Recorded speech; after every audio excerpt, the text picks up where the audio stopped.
Welcome back. A Fox News alert for you. President Trump, after he left Arlington National Ceremony, went on to a retail center that is run by some Vietnamese families, and he spoke about the 13 fallen at Abbey Gate in Afghanistan. Listen here. The group, Fox is the best, but of the other side. As an example, today we had a celebration of some great people, some great people who passed away, who were killed in the most embarrassing moment in the history of our country, Afghanistan, because we had an incompetent president with incompetent people leading it, and every one of those people should have been fired. He never fires anybody. Those generals, Milley, and every one of them should have been fired. They took the military out first. If I asked, do we have any children in the room? Because if I asked a child, who should go first? They would say everything but the military. They took the military out first, and then it was a bloodbath, and it was a horrible thing. It was a horrible thing.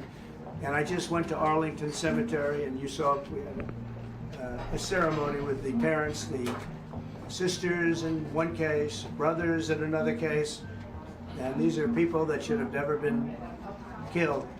And when you see the fact that nobody's mentioning Afghanistan, no, this is the third year. This is, I hate to even call it an anniversary, because I don't like the word anniversary in this case. But this is the third year of that tragic event. And because of that event, we did so badly that Russia went in and invaded Ukraine. Israel was attacked, as you know, on October 7th. We have, people don't respect us. They don't respect us anymore as a country. And where is our president? We don't even have a president.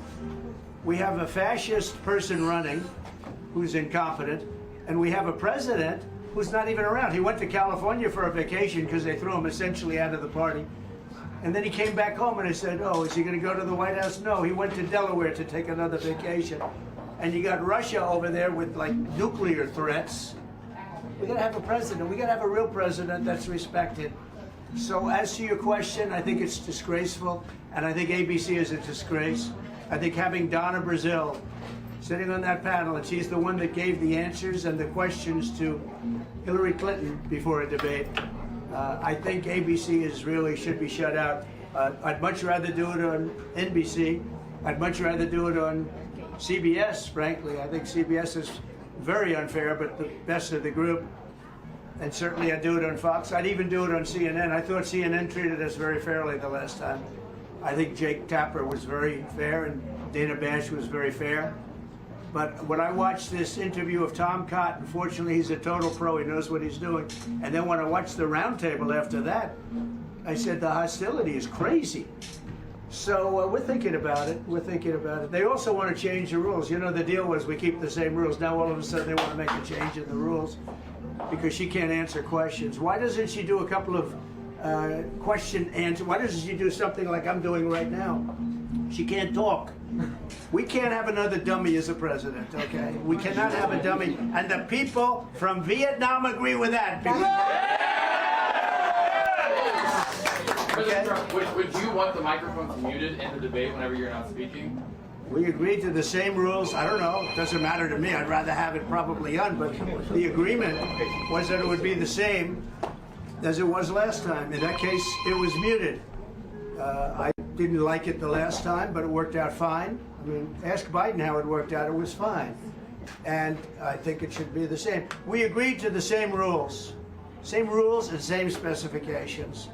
And I think that's probably what it should be. But they're trying to change it. The truth is they're trying to get out of it because she doesn't want to debate. She's not a good debater. She's not a smart person. She doesn't want to debate. But when I looked at the hostility during the weekend, you watch it this week with George Slopadopoulous. And the Vietnamese didn't get that one. You got it, right? Yes, sir. If you didn't get it, I couldn't endorse it. But no, we want to have fairness. We have to bring fairness back to the country. And we have to have a president. We are the closest to World War III, I believe, that we've ever been right now, right this second. And we have a man that just took a vacation in California. He was on the beach. And he came back today. Where's he going? Delaware. Why? Another vacation. He's going for another week. That's not the Vietnamese. They're hard-working people, aren't they? All right. President Trump, how are you specifically preparing for the debate versus Harrison? I'm not. Really, I'm not. I'm not spending a lot of time on it. I think my whole life I've been preparing for a debate. You know, you can go in and you can have all sorts of sessions. I watched Mitt Romney go in, and he worked so hard. 4 weeks he locked himself into a log cabin, and then he developed lockjaw. He couldn't speak. I watched other people. I mean, you have to be real. You know, you can't cram knowledge into your head for 30 years of knowledge in 1 week. So there's a little debate prep. But I've always done it more or less the same way, and you have to know your subject, and I think I know my subject. I think I know it better than anybody. I created the greatest economy in history. We rebuilt the military. And President Trump, there he is. So he went from Arlington National Cemetery. I said ceremony earlier, but there was a ceremony there. He then went to Virginia to this retail center called the Eden Center. But he's taking a lot of questions, and he's taking questions including about the debate. I thought the debate was set September 10th. Right. So we offered a September 4th debate, and the former president agreed to that. The Harris campaign said the first debate we're doing is September 10th on ABC. And now there's this back and forth about the rules for that debate.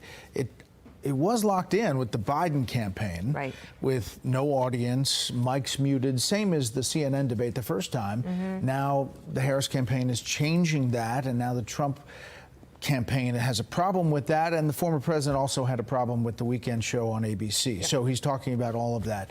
I'm Steve Doocy. I'm Brian Kilmeade. And I'm Ainsley Earhart. And click here to subscribe to the Fox News YouTube page to catch our hottest interviews and most compelling analysis.